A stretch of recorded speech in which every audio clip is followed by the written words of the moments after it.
नमस्कार मंडळी. सकाळ सकाळी एका जवळच्या मित्राचा फोन आला आणि बोलला की आपल्याला एका मित्राच्या लग्नाला जायचं आहे, त्यामुळे लगेच आवर. मग काय मी आवरून गाडी बाहेर काढली आणि त्याला घेऊन आम्ही बाहेर पडलो. इथं आल्यानंतरच आम्हाला आरटी मामांचं दर्शन झालं. यांना आता घाबरावं लागलं, कारण विषय असा होता की आम्ही हेल्मेट घरी विसरून आलो होतो, कारण आम्हाला 70 ते 80 किलोमीटर पुढं जायचं होतं आणि खूपच गडबड झाली होती.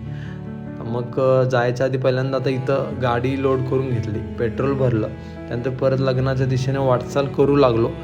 पण पुढे जाता असताना आम्हाला परत आरटीओ मामांचं इथं पण दर्शन झालं.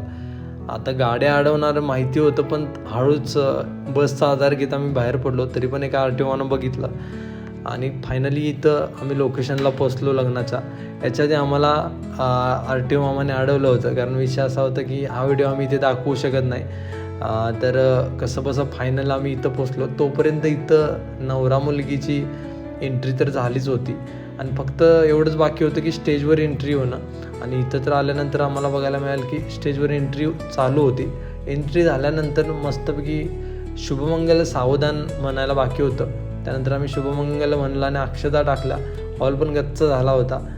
आणि त्यानंतर थोड्याच वेळात आम्ही सगळ्या मित्रमंडळींना भेटलो आणि बाहेर पडलो.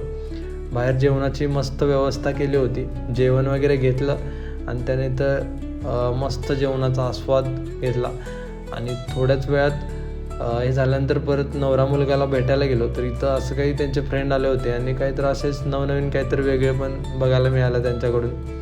अशा पद्धतीनं आजचा दिवस खूपच घाई गडबडीत गेला, पण शॉर्टली गेला, पण खूप मस्त गेला. थँक्यू.